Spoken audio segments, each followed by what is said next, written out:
చేరుకుని వచ్చిన మీ అందరికీ యేసుక్రీస్తునామమున పేరిట శుభాభివందనాలు. మత్తయి సువార్తలో ఇందాక చదువుకున్న వాక్య భాగము 11వ అధ్యాయము 1 నుంచి 11 వచనాల్లో మట్టల ఆదివారం గురించి చేస్తున్నటువంటి కార్యక్రమం కనపడతాం. ఇక్కడ చాలా విషయాలు చెప్పారు. కీర్తన గ్రంథము 118వ సంకీర్తన 26వ వచనం చూడండి. 26వ వచనం,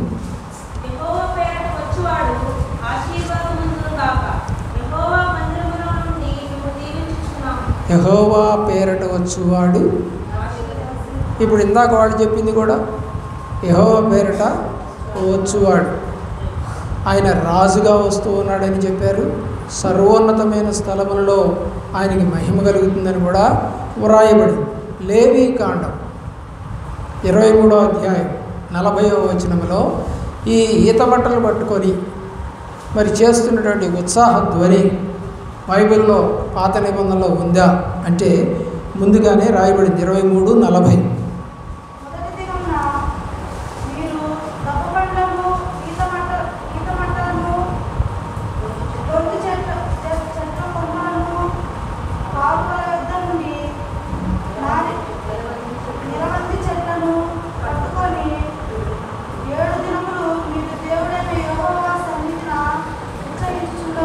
దేవుడి వాక్యం చెప్తాం. దేవుడి సన్నిధిలో ఉత్సహించేటువంటి విషయంలో పాత నిబంధనలో కొన్ని రకాల చెట్ల కొమ్మలను పట్టుకొని వాళ్ళు జయధ్వానాలు, ఉత్సాహం అంటే జయధ్వానాలు చేయాలి అని రాయబడింది. అయితే ఆ జయధ్వానాలు అనే దాన్ని ఇక్కడ మనకి యేసు ప్రభు వారు వస్తున్నారు అని చెప్పి రాయబడింది. అయితే కొంతమంది అన్నారంట ఈయన ఎవరో. అప్పుడు వాళ్ళు చెప్పారట ఏమని, ఈయన నజరేయుడి యేసు అని చెప్పారు. అంటే యెరూషలేములోకి ఆయన తరచుగా వస్తూ ఉన్నా కూడా యేసు ప్రభు ఎవరు గుర్తుపట్టలేకపోయారు వాళ్ళు కదా. నిజంగా ఎంతటి దయనీయ పరిస్థితి. యేసు ప్రభువుని రోజు చూసి కూడా యోహాను రాసిన సువార్త చివరి అధ్యాయంలో శిష్యులు ప్రభువుని గుర్తుపట్టలేదట. అలాగే తెల్లవారుజామున సముద్రం మీద నడిచొస్తూ ఉంటే ఆయన గుర్తుపట్టలేదంట. అలాగే ప్రభువు అని మాట్లాడుతూ ఉంటే చంపేస్తామని చెబుతుంటే భయపడి దాక్కొని ఉంటే ఆయన ఆ యొక్క ఆత్మరూపిగా వాళ్ళ దగ్గరకు వస్తే వాళ్ళు ఆయన చూసి భయపడ్డారట. అదేంటండి, దేవుడు చూసి భయపడతారా? దేవుడు చూసి భయపడేది ఎవరు? దయ్యాలు. అంతే కదా. దేవుడు చూసి భయపడాల్సింది దయ్యాలు భయపడతాయి, అపవాది శక్తులు కనపడతాయి. కాబట్టి మనం చదువుకున్నట్టుగా మార్క్స్ వార్త 11వ అధ్యాయము 7 నుంచి 11, యోహాను రాసిన సువార్త 12వ అధ్యాయము 12 నుంచి 15, నెహెమ్యా గ్రంథం చదవండి 8వ అధ్యాయము 15వ వచనం. నెహెమ్యా గ్రంథం 8వ అధ్యాయము 15వ వచనం.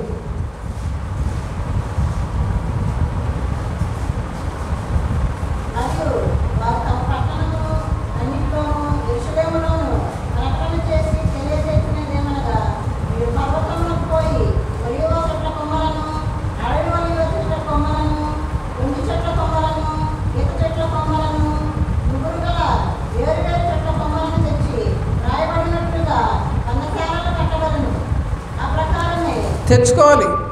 ఆ రోజుల్లో అన్నీ పర్ణశాలలు ఆకులతో కట్టారు. చాలామంది తాటాకులతో ఇల్లు కట్టుకుంటారు, రెల్లుతో ఇల్లు కట్టుకుంటారు, ఏమండి అరటి ఆకులతో కూడా కట్టుకుంటారు. అలాగే కొబ్బరి మట్టలతో కట్టుకుంటుంటారు. చాలా రకాలుగా ఇల్లు కట్టుకుంటారు. ఎందుకంటే వాళ్ళ దగ్గర డబ్బులు ఉండవు కాబట్టి ఏదో నీడ కోసం, చల్లదనం కోసం కట్టుకుంటూ ఉంటారు. మీరు కూడా తెచ్చి ఆ లెక్క ఇళ్ళు కట్టుకోండి. ఆ కొమ్మలు అనేవి మనకి ఇక్కడ కూడా కనపడుతూ ఉన్నాయి. ఏ కొమ్మలు? ఈత కొమ్మలు, అంజూరపు కొమ్మలు. చూడండి, మరి ఇలాగా ఈయన ఎందుకు వచ్చాడు అని కనుక మనం ప్రశ్నిస్తే లేదా అనుకుంటే జకర్యా గ్రంథం 9వ అధ్యాయం 9వ వచనానికి వెళ్ళండి. ప్రవచనం చెప్తా ఉంది. ఇలాగున జరగాల్సింది ప్రవచన ప్రకారంగా 400 సంవత్సరాలైంది జకర్యా గ్రంథం రాసి, ప్రభువారికి ఆ జకర్యా గ్రంథానికి మధ్యలో.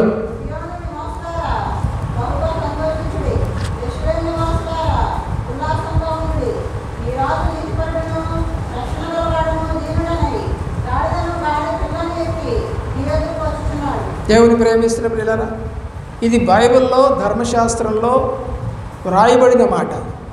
దేవుడు దేనికి వచ్చాడు ఈ లోకానికి అని అంటే చాలామంది చెప్పేది ఏంటంటే పాపులను రక్షించడం. కానీ ఆయన ఏం చెప్పాడో చూడండి. దేవుని మత్తయి సువార్త 5:17, మత్తయి సువార్త 5వ అధ్యాయం 17వ వచనంలో,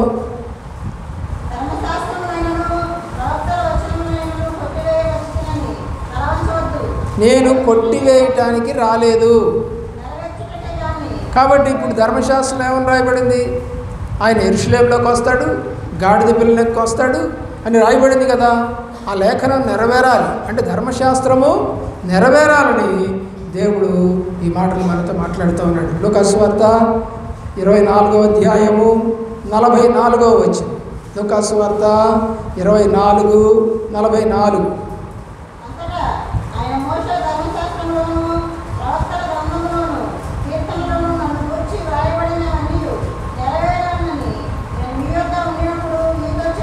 కాబట్టి ఆయన ఏమైతే చెప్పాడో ధర్మశాస్త్రంలో ఉన్నది నా విషయంలో ఏదైతే రాశారో అది జరగాలి. కాబట్టి నేను ఇక్కడ ఈ సందర్భంలో ఉన్నాను.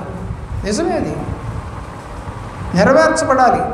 ప్రవచనాలన్నీ నెరవేర్చబడాలి. న్యాయాధిపతుల గ్రంథము 5వ అధ్యాయము 10వ వచనం. న్యాయాధిపతుల గ్రంథము. యేసు జన్మించినప్పుడు కూడా గాడిద మీదే తీసుకెళ్ళారు.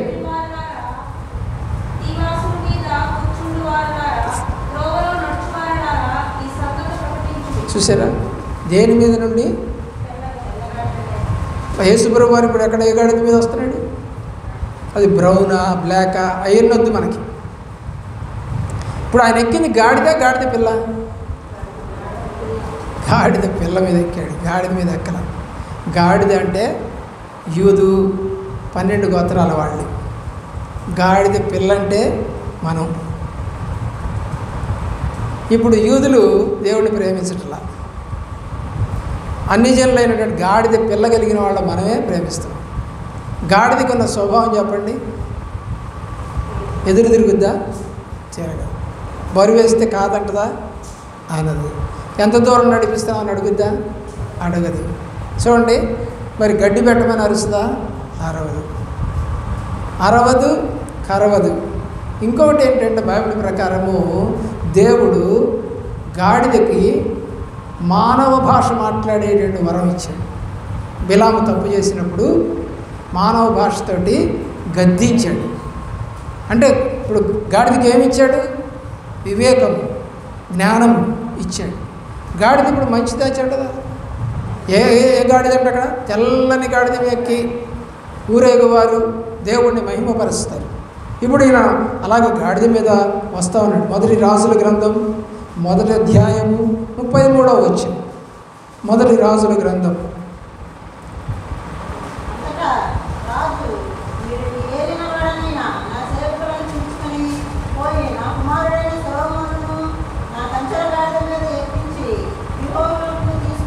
ఎవరండి ఇప్పుడు సొలొమోను? సొలొమోను ఎవరండి? రాజు. ఇప్పుడు అతను రాజు కాబోతా ఉన్నాడు. వీళ్ళు కూడా ఏమన్నారు చెప్పండి? నీ రాజు గాడిదనెక్కి గాడిద పిల్లనెక్కి వచ్చుచున్నాడు. ఇప్పుడు ఇతను ఎట్లా రావాలి? సొలొమోను గాడిదనెక్కి రావాలి. ఎవరితను? రాజు. అది ఆ దేశంలో యూదులకు మాత్రమే రాజు. రాజు అని ఎందుకు కోరుకుంటున్నారంటే యూదులు మహాశ్రమలు అనుభవిస్తున్నారు. ఇప్పుడు ఎవరి చేతి కింద ఉన్నారు? రోమా ప్రభుత్వం చేతి కింద ఉన్నారు. బానిసలుగా చూస్తున్నారు. ఎన్నో సంవత్సరాలుగా పోరాడినా వాళ్ళు గెలవలేకపోతున్నారు. ఈ సందర్భంలో ఒక రాజు వస్తున్నాడంటే, ఎవరు రాజు? యూదుల రాజు వస్తున్నాడంటే సంతోషమేగా. ఇక్కడున్న పరిపాలకులు బాధ పెడుతున్నారు. అదే మా రాజు అయితే మమ్మల్ని బాధ పెట్టడుగా. కాబట్టి మా రాజు వస్తున్నాడు. ఎవరండి? He is my king. నారాజు ఈయన. ప్రియులారా, ఈరోజు నీ రాజుగా నువ్వు భావిస్తూ ఉన్నట్లయితే ఆయన చెప్పినట్టు చేస్తావా? ఆయన రూలింగ్లోకి వస్తావా? రాజు అంటే ఏం చేస్తాడు? రూలర్ అంటే పరిపాలన చేసేవాడు అని అర్థం. ఇప్పుడు వాళ్ళ ప్రజలకి మంచి చేస్తాడా, చెడు చేస్తాడా? మంచి. మరి అలాంటి రాజులు కోరుకుంటారా లేదా? కోరుకుంటారు. అందుకని అంటున్నారు, ఈ రాజు గాడిద పిల్లనెక్కి వస్తున్నాడు అని చెప్పి రాయబడతాం.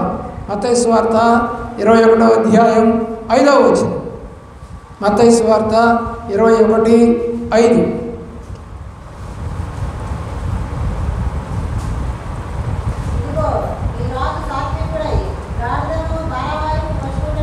చూసారా?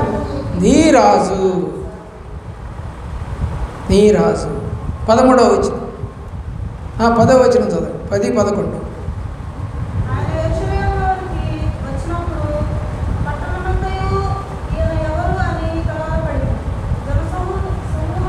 ఏమంటే 5వ వచనంలో ఏమని చెప్పారు? నీ రాజు అని చెప్పారు. ఇప్పుడు వీళ్ళు ఏమంటున్నారు? ఆయన ఎవరు అని అడుగుతున్నారు. అంటే అక్కడ ఉన్నటువంటి ప్రజల్లో ఎంత మందమతులు ఉన్నారో అర్థమవుతుందా? పైన చెప్పబడింది నీ రాజు అని. మరి ఇక్కడ మళ్ళీ వీళ్ళు ఆయన ఎవరు అని అడుగుతారేంటి? దాన్ని మందమతి అంటారా ఉంటారు. ఒక ఆమెకి చెప్పారంట, అమ్మా మీ ఆయన వస్తున్నాడని చెప్పారంట. ఆ పిల్లకి ఏం అర్థం కాదు. రెండవ నవ్వి అందంటే అట్టగా చెప్పాల్సింది, నీ చెబుతూ ఉండు, నీ మొగుడు వస్తున్నాడే. బాగుంది. అది ఇది ఒకటి కాదా? మన బుద్ధి ఎట్టుంటుంది? నువ్వు అట్ట చెప్పలేదుగా, మీ ఆయన వస్తున్నాడంటే ఏందో అనుకున్నా నేను అందంట. అంటే ఆయన అంటే తెలియదు అనమాట. ఎవరో లవ్ చేసుకున్నారంట. లవ్ చేసుకుంటే సరే అయిపోయింది తీసుకురామని చెప్పిందంట వాళ్ళమ్మ. తెచ్చారంట. తెస్తే కూర్చున్నారంట. కూర్చోగానే మీరు ఏ ఉట్లు అని అడిగిందంట. వీడికి అర్థం కాదు. నీకు అర్థమైందా? అర్థం కాదా? చాలామందికి తెలియదు. వాడికి అర్థం కాక తికమడి పడిపోయి ఆ లవ్ చేసిన పిల్లకెళ్ళి చూస్తూ ఉన్నాడు. ఏమొక అర్థమైపోయి అత్తగారికి అని, అయ్యానయ్యా మీ క్యాస్ట్ ఏంటి అని అడిగింది. ఈరోజు కొన్ని మాటలు అర్థం కావు చాలామందికి. ఎందుకంటే ఈ కంప్యూటర్ నాలెడ్జ్ తోటి ఈ ఏఐ అనేది ఒకటి వచ్చేసింది. ఏంటిది అది? ఆర్టిఫిషియల్ ఇంటెలిజెన్స్ అనేది ఒకటి వచ్చింది. ఇప్పుడు నీ ఫోటో తీసుకెళ్ళి నేను అక్కడ మార్ఫింగ్ చేసి నువ్వే మాట్లాడుతున్నట్టుగా చెప్పగలను. అరే నేను ఎప్పుడు చెప్పలేదు ఈ మాట నువ్వు అనొచ్చు. కానీ నీ ఫోటోని మార్ఫింగ్ చేస్తే అందమైన పిల్ల దొరుకుతుండే. మళ్ళీ ఏదో పిచ్చి పిల్ల దొరకదు. భలే అందంగా ఉంటుంది, మామూలుగా ఉంటుంది. అది మనిషే అన్నట్టు ఉంటుంది. కాదు. ఏంటిది అది? Artificial intelligence. క్రాక్స్ అని ఒకటి వచ్చింది. ఇప్పుడు క్రాక్స్ని నువ్వు డౌన్లోడ్ చేసుకొని ఆ ఓపెన్లో కింద అడుగుతుంది. వాయిస్లో అడగచ్చు, అలాగే టెక్స్ట్ మెసేజ్ చేయొచ్చు. దానికి ఏమని? మరియమ్మ మంచిదా అడిగితే చెప్పుద్ది. అది లిస్ట్ రాస్తుంది. మరియమ్మ ఇలాంటిది, మరియమ్మ ఈ పనులు చేస్తుంది అని రాసేస్తుంది. దానికి ఎట్లా తెలుసు? Artificial intelligence. ఇది అమెరికాలో ప్రవేశపెట్టారు. అదే ఇప్పుడు నడుస్తూ ఉంది. మోడీ గారి గురించి అడిగారంట, చాట భారతం చెప్పారంట. భారతదేశం గురించి అడిగారంట, చాట భారతం. నువ్వైనా అడగచ్చు, డౌన్లోడ్ చేసుకో. క్రాక్స్. దేవుని యొక్క ప్రేమలో అంత నాలెడ్జి నువ్వు పెంచుకోలేకపోతే ఈ లోకంలో బతకలేము మనం. ఒకరోజు 8వ తరగతి చదువుతున్నప్పుడు విజయవాడలో మనోరమ యొక్క హోటల్ ఉంది ఒకటి, బస్ స్టాండ్ దగ్గర. పెద్ద హోటల్, అప్పట్లో ఫేమస్ మనోరమ హోటల్ అంటే లగ్జరీ పీపుల్ వెళ్ళే హోటల్. అది బస్ స్టాండ్కి పక్కనే ఉంటుంది. ఏది పాత బస్ స్టాండ్, కొత్తది. సరే మా ఇంట్లో ఈ మెడికోస్ చదివే పిల్లలు ఉండేవాళ్ళు అద్దెకి. వాళ్ళంతా ఒకరోజు టూర్ వేసుకున్నారు విజయవాడ. నేను బొడ్డోండి కదా. సరే వాళ్ళు ఒళ్ళో కూర్చోబెట్టుకొని నన్ను తీసుకుపోయారు. ఎందుకు తీసుకెళ్లారు? మా ఇంట్లో ఆ యొక్క బస్సుకి డ్రైవరు మా ఇంట్లో అద్దెకుంటాడు. సరే వెళ్ళాం. వెళ్ళిన తర్వాత ఎప్రాన్ కట్టారు, కట్టారు, తిన్నదేది మీద పడకుండా. కట్టిన తర్వాత ప్లేట్ పెట్టి 2 స్పూన్లు పెట్టారు. ఒకటేమో చెంచా, ఒకటేమో ఫోర్క్ అంటే ముళ్ళది, 2 పెట్టున్నాయి. సరే, నా పక్కన కూర్చుంది ఎవరు, లావణ్యం ఎవరు, ఆ పిల్ల పేరు నాకు గుర్తులేదు ఇప్పుడు. ఆ పిల్ల నన్నంది, జరుపుకో యువతలకి అంది. ఎందుకు జరుపుకోవాలి నాకు తెలియదు. పెట్టున్నాయి కదా, 2 పెట్టిన, అందరి ప్లేట్లలో ఉన్నాయి. అందరూ కూర్చున్న తర్వాత కొంచెం ఇట్లా జరుపుకున్నారు. వాటిని 2 ఇట్లా జరిపారు, ఇట్లా ఉన్నగా ఇట్లా జరిపారు. నాకు అర్థం కాక, ఎందుకంటే ఇలా పెట్టామంటే నాకు వద్దు అని అర్థం అంట. ఫుడ్ ఇలా తీసామంటే పెట్టు అని అర్థం అంట. 8వ తరగతి చదువుతున్న రోజుల్లో కొన్ని తెలియవు మనకి. పెద్ద పెద్ద హోటల్స్కి వెళ్ళినప్పుడు ఎలా ప్రవర్తించాలో తెలియదు. మనం ఎక్కడ ఉన్నట్టే 2 ఇడ్లీ సాంబార్ అట్టా కుదరదు. మనకి ఇక్కడ అంతా అలవాటు అయిపోయాం కదా, అట్టాగనమాట. అలాగా మనం కూడా దేవుళ్ళలోకి వచ్చిన తర్వాత కొన్ని విషయాలు దేవుడు ఏం చేయమన్నాడో, ఎలా చేయమన్నాడో చేస్తే మనకి ఇప్పుడు అలాగే పెట్టుంటే ఏం రాదు, ఫుడ్ రాదు. అలాగే మనం దేవుడు చెప్పినట్టుగా చేయకుండా చేస్తే మనకి మేలు రాదు, ఆశీర్వాదం రాదు. మంచిది. దేవుని ప్రేమించండి, దేవుడితోటి నడవండి. యెషయా గ్రంథం 9:6. ఎవరంట గాడిద మీద వస్తుంది? ఎవరంట? సమాధానకర్త, సమాధానపు రాజు. 9:6.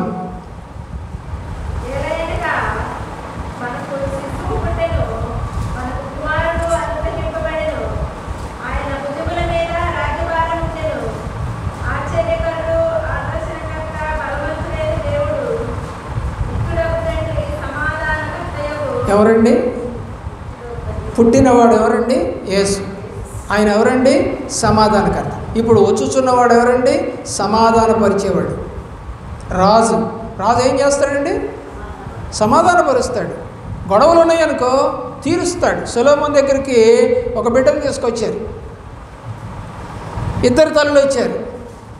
ఏంటమ్మా అంటే, ఏం లేదండి, ఇప్పుడు కరువుగా ఉంది, అందుకని మేము ఆ పుట్టిన బిడ్డని చంపుకొని తిన్నాం, ఇప్పుడు అయిపోయింది, మళ్ళీ ఇప్పుడు దాని బిడ్డని ఇమ్మంటే ఇవ్వట్లేదు అని చెప్పేసి పంచాయతీ పెట్టారు. సొలొమోను రాజు, సరే అమ్మా నీదంటున్నావు, నువ్వు అంటున్నావు, ఎవరిదో తెలియదు నాకు, కాబట్టి పని చేద్దాం. అరే కత్తి తీసురా అన్నాడు. కత్తి తీసుకొచ్చి ఆ బేబీని మధ్యకి నరికేసి సగం ఆమెకి సగం ఏమికి ఇచ్చేయమన్నాడు. నిజంగా కన్న తల్లిని చూసారా? ఏడ్చి, అయ్యా వద్దయ్యా చంపొద్దు, ఆ అమ్మాయికే ఇచ్చేయండి అని అంది.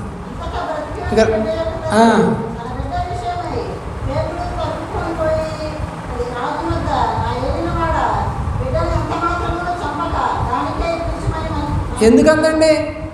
పేగులు తెంచుకొని పుట్టినటువంటి బిడ్డ చచ్చిపోవడం ఇష్టం లేదు, తెంచుకోకుండా పుట్టిన బిడ్డ కావాలని అడిగినటువంటి ఆమె కోసేయండి అని అడిగింది. అంటే నిజమైన తల్లి ఎవరో బయటపడింది. ఆ ఆమెకే ఇచ్చేయండి ఆ అమ్మాయిని చెప్పేసేసి రాజు సమాధానపరిచాడు. నీ రాజు అంతే. నిజంగా నువ్వు రాజుని ఎన్నుకొని ఉంటే సమాధానం అనేది నీకు వస్తుంది. ప్రియులారా, ఆలోచన చేయవలసిందిగా కోరుతా ఉన్నాం.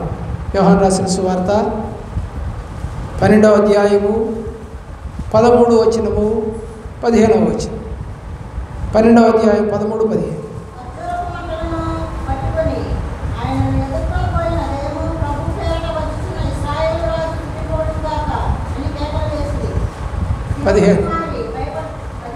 పదిహేను.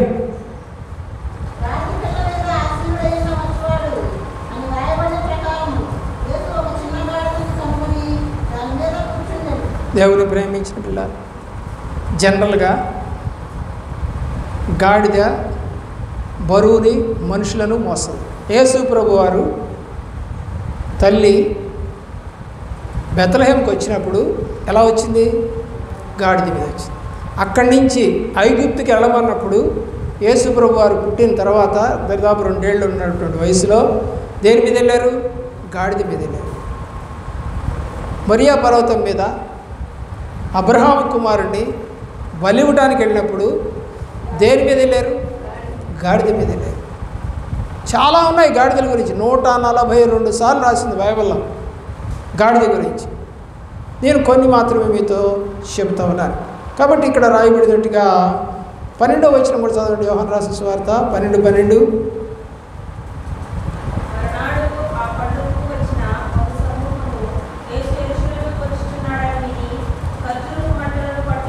ఏ పండగ అండి? నీకు క్వశ్చన్ రావాలి కదా. ఇప్పుడు ఆదివారం పండగ అన్నారు. ఆయన వస్తున్న సందర్భం దేనికి?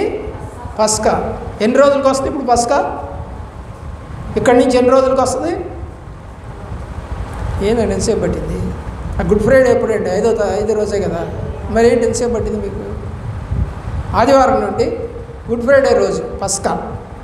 ఆ పస్కా గొర్రెపిల్ల ఎవరంటే మనకైతే యేసు ప్రభు, వాళ్ళకైతే నిజంగానే ఒక గొర్రెపిల్ల కావాలి, ఇంటికి ఒక గొర్రెపిల్ల కావాలి. మంచిదండి.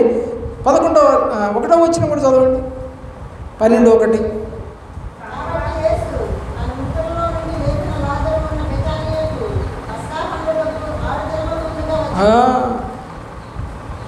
ఇక్కడి నుంచి లెక్కేయండి, అది 6వ రోజు అవుద్ది. అన్ని క్యాలిక్యులేటెడ్గా రాశారు బైబిల్లో. ఏది పొల్లు తప్పు ఉండదు. 11:55 చదవండి. 11వ అధ్యాయం 55వ వచనం. ఏం సమీపమైంది? పస్కా పండుగ సమీపమై ఉండగా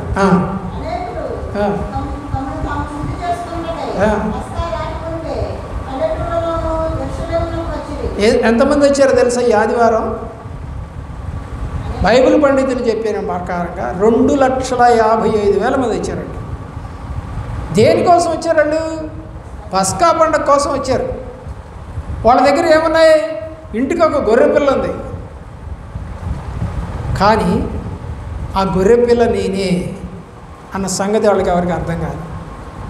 యేసు ప్రభువారే ఆ గొర్రెపిల్లని అర్థం కాలేదు.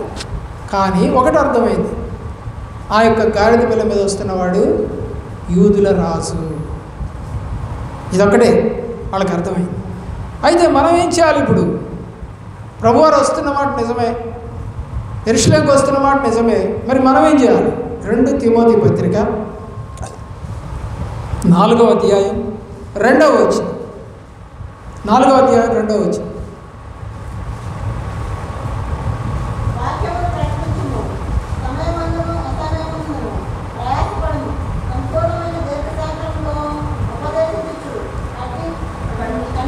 ఇప్పుడు సువార్త ప్రభువారు ఎక్కడ చేస్తున్నారు? గాడిద పిల్ల మీద ఎక్కి చేస్తాం. అదేమన్నా మందిరమా? కాదు. కాబట్టి మనం చేయాల్సిందేంటి? ఇప్పుడు సమయమందు అసమయమందు దేవుడి వాక్యాన్ని ప్రకటించాలి. దానికి ఒక సమయం లేదు బైబిల్లో. ఇక్కడ చెప్పొచ్చా, అక్కడ ఒక ఆమె రక్షణ పొందిన సాక్ష్యం చెబుతుందంట ఒక చర్చి. అందరు నవ్వారు. ఏంటమ్మా నువ్వు ఎలాగ రక్షణ పొందావు అని అంటే ఆమె చెప్పిందంట, ఒక 2 నెలలుగా ఆ మరియమ్మ ముందు చూసావా, ఆమె నేను కలిసి బహిర్భూమికి పోతా ఉన్నాం. అప్పుడు మరియమ్మ నాకు దేవుడి యొక్క మాటలు చెప్పింది. అందరు నవ్వారంట పక్కన. ఆమె మళ్ళా చెప్పిందంట, బైబిల్ చెప్తా ఉంది తిమోతి గ్రంథంలో సమయమందు అసమయమందు దేవుడి వాక్యాన్ని ప్రకటించమని చెప్పింది. అందుకని నేను టాయిలెట్కి వెళుతూ కూడా ఆమెకి అప్పుడు తప్పితే మాకు కనపడదు, ఆమె కలిసి వెళ్తాం మీ ఇద్దరం చెప్పినప్పుడు ఆమె రక్షణ పొందింది. హల్లెలూయా. మరి నువ్వు సమయం ఉన్నా కూడా చెప్పవే, అవకాశాన్ని కల్పించుకుందామే తప్ప, అదేమన్నా ఆ సాక్ష్యం ఏమన్నా తప్ప? కాదు. గమనించుకో, ఎప్పుడైనా ఎక్కడైనా సువార్త చెప్పచ్చు. బస్సులో, ఆటోల్లో, ఎవరైనా పడిపోయినప్పుడు, హాస్పిటల్కి వెళ్ళినప్పుడు, ఏమండి ఉద్యోగం చేస్తున్నప్పుడు, ఎక్కడైనా సరే సువార్త చెప్పచ్చు. ఇది అందరికీ అర్థం కాదు ప్రియులారా. పేతురు రాసిన 2వ పత్రిక 3వ అధ్యాయం 16వ వచనం. 3వ అధ్యాయం 16వ వచనం. 2 పేతురు.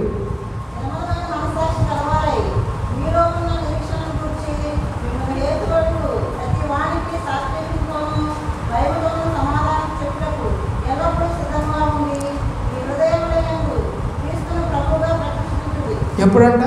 ఎల్లప్పుడూ సిద్ధంగా ఉండు, చెప్పడానికి దొరుకుతుందేమో. నేను ఉదయకాలం లేచి ఒక ప్రార్థన చేస్తాను, ప్రభువా ఈ రోజున ఎక్కడికన్నా వెళ్ళి సువార్త చెప్పేటట్టు చెయ్యి, లేదా ఫోన్లో ఎవరికైనా చెప్పేటట్టు చెయ్యి. ఇంకొక మాట కూడా అడిగా ఒకరోజు, ఎవరు రాకపోతే అడుక్కునేదాన్ని మా ఇంటికి పంపించయ్యా, దానికైనా 2 మొక్కలు చెబుతా అని ప్రార్థన చేస్తా. అంటే నా ఆశ ఏంటి? సువార్త చెప్పాలి. ఎవరికైనా సరే, ఎప్పుడైనా సరే, ఎక్కడైనా సరే. నీకే ఆశ ఉంది? నీకే ఆశ? ఆలోచన చేయవలసిందిగా కోరుతాం. గలతీ పత్రిక 1:8. గలతీ పత్రిక 1వ అధ్యాయము 8వ వచనం.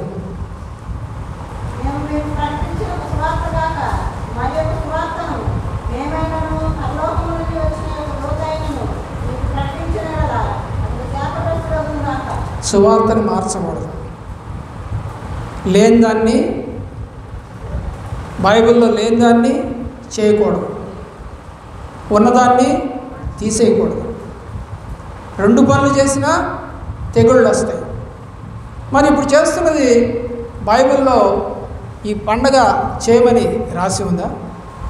ఆలోచించండి. లేదుగా. చేయమన్నది చేయి. కాళ్ళు కడుక్కోమన్నాడు దేవుడు. గురువారం రోజున వాళ్ళందరూ కాళ్ళు కడిగి బలారాధన ఇచ్చాడు. చేస్తావా?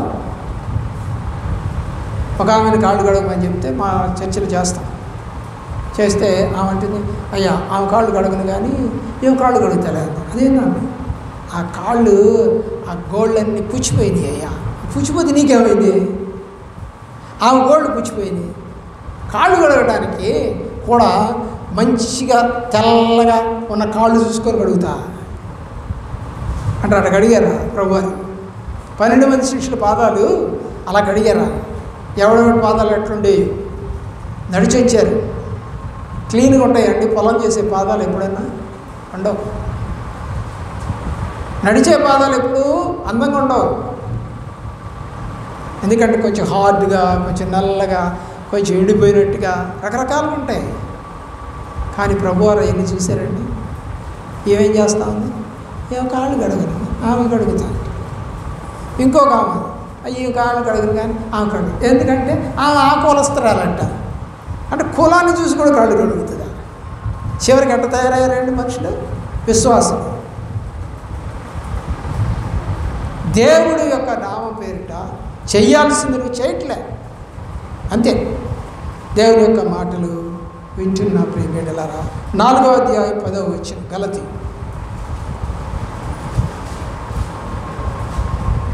4:10.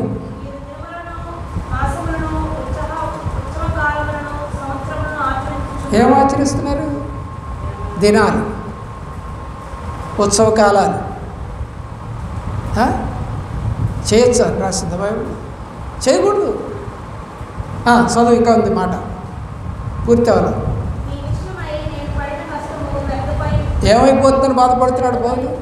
నేను చెప్పాను వీళ్ళకి, కానీ మళ్ళా అటే తిరిగిపోయారు. నీ చెప్పిన మాట వ్యర్థమైపోతూ ఉంది అని బాధపడుతూ ఉన్నాడు పౌలు. ప్రియులారా, వాక్య ప్రకారం చెప్తే ఎవరికి నచ్చట్లేదండి, చేయటం కుదరట్లేదండి. కొలస్సీలకు రాసిన పత్రిక 2వ అధ్యాయం 16వ వచనం.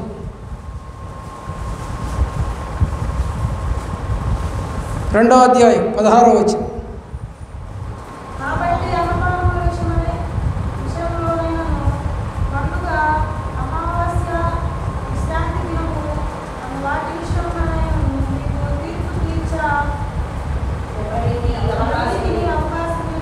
ఎవరికి అవకాశం ఇవ్వకండి. ఇది ఎందుకు చేస్తున్నావు అంటే చెప్పగలిగిన స్తోమత నీకు లేనప్పుడు నువ్వు చేయబాకు. ఎవడో నిన్ను తీర్పు తీర్చే స్థితిలోనికి నువ్వు రాబాకు. బాధ అండి పౌలుది, బాధ. సామెతల గ్రంథం 30వ అధ్యాయం 6వ వచనం. సామెతల గ్రంథం 30వ అధ్యాయం 6వ వచనం.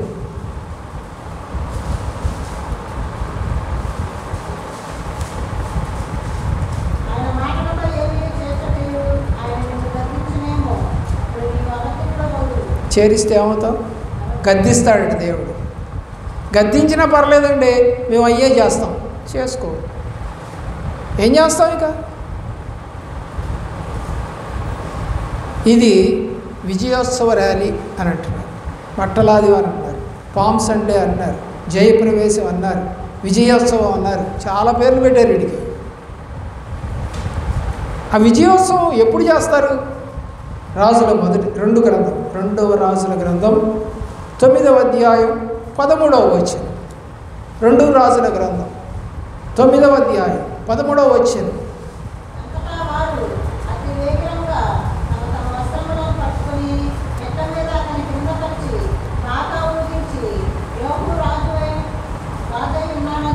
ఎవరికండి ఇప్పుడు బట్టలు పరిచేది?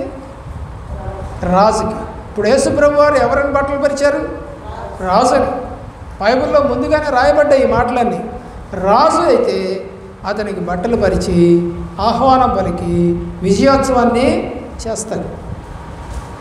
ఇది ప్రజల యొక్క ర్యాలీ. అయితే ఇప్పుడు ఈ మట్లాదివారంలో ప్రజల ర్యాలీ ఇది కాదు, పిల్లల ర్యాలీ. పెద్దోళ్ళు పట్టుకుంటే నా మోషన్, అందుకని పిల్లలు మాత్రమే పట్టుకొని తిరుగుతారంట. ఎవరి ర్యాలీ ఇది? పిల్లల ర్యాలీ. అక్కడ అప్పుడు పిల్లలేనా? పిల్లలేమి పెద్దలేమి అందరూ పట్టుకొని చేశారు. నువ్వు చేయవే మరి, సగం సగం చేస్తావే, చెయ్యి. పెద్దవాళ్ళు కూడా తిరగండి, ఊరంతా తిరిగి చెప్పండి, మా రాజు వచ్చుచున్నాడు, గాడిద పిల్లని వచ్చుచున్నాడు, యూదుల రాజు వచ్చుచున్నాడు, మమ్మల్ని పరిపాలించే రాజు వచ్చుచున్నాడు. ఏం చెప్పవా? ఏమవుతుంది? హోసన్నా జయమే, హోసన్నా జయం. ఇదొకటేనా సువార్తేది? మరి ఇప్పుడు కూడా జరుగుతుందో అనుకుంటాను. ఈత మట్టలు తీసుకొస్తారు, తీసుకొచ్చి ఇదివరకు అసలు ఉత్త మాటలే తిప్పేవాళ్ళు.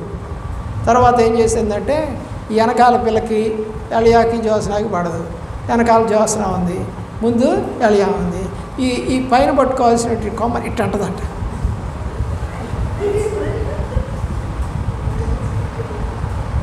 ఏంది గుంచుతున్నామంటే గాలి, గాలి అంట. గాలి పట్టిందానా? గాలి కంటే వచ్చి అడ్డు గుచ్చుకుంటుందంట. పైన పట్టుకుంటే గాలికి వస్తే అడ్డు వంగుద్ది, కానీ ఇక్కడికి ఎట్టు వచ్చి గుచ్చుకుంటుంది. కావాలి దొంగేషాలు.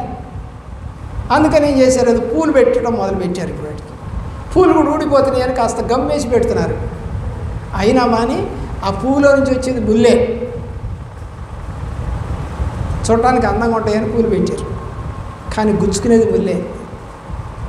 అందుకని అప్పట్లో పాస్టర్ గారికి చెప్పి, లేదా పాస్టర్ గారికి చెప్పి, మేడంకి చెప్పి, మేడం వెనకాల నేను ఉంటానండి అయ్యో, ఎందుకంటే మామూలు కొట్టలేం కాబట్టి ఇలా అయితే మాటికి గుచ్చొచ్చని.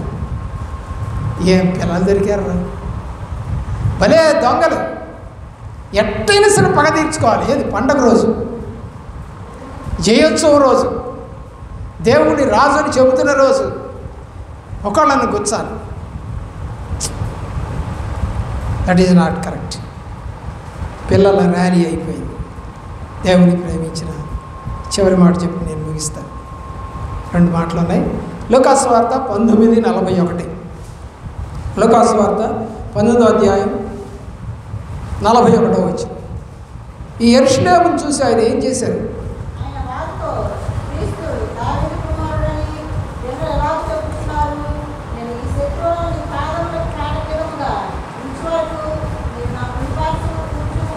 ఏం చదువుతున్నావే? ఏదో చదువుతుంది, మనం ఏదో చదువుతున్నాం, ఆ పిల్ల ఏదో చదువుతుంది. ఎన్నిసార్లు చెప్పినా ఒకటే. 1941లో యేసు ఏడ్చెను.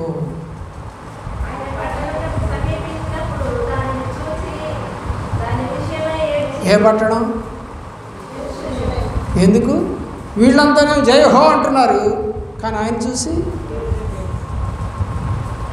ఇదే మాట నేను మందిరానికి వచ్చేటప్పుడు కూడా ఏడుస్తూ ఉంటాను. రాత్రిలో నిన్న అనుకుంటా, నిన్న ప్రార్థన ఉంది కదా, ఉపవాస ప్రార్థన, అందరూ వచ్చేటట్టు చేయదేవా అని ప్రార్థన చేశాం. కానీ ఇప్పుడు ఏముంటుంది నాకు? ఏడిపేగా, ఏం లేరుగా. యేసు ప్రభు వారు ఎందుకు ఏడ్చారు? ఇంత గగ్గోలు పెట్టి జయహో అన్నారే, వీళ్ళంతా ఏమయ్యారు? అలా జరుగుతుంది అని ముందుగానే ఆయన ఏడ్చాడు. యెరూషలేము రక్షణ పొందదు. యెరూషలేములో వాళ్ళు నన్ను నమ్మరు. నేను దైవ కుమారుడు అని చెప్తుంటే నమ్మట్లేదు, చంపమంటున్నారు.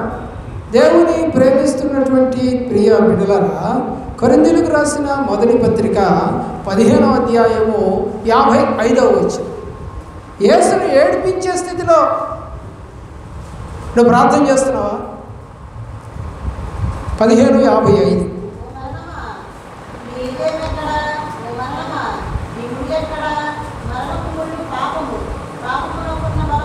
ఇప్పుడు యేసు ప్రభు వారు ఎందుకు చనిపోయారు? రోమాపత్రిక 5వ అధ్యాయం 8వ వచనం. రోమాపత్రిక 5వ అధ్యాయం 8వ వచనం.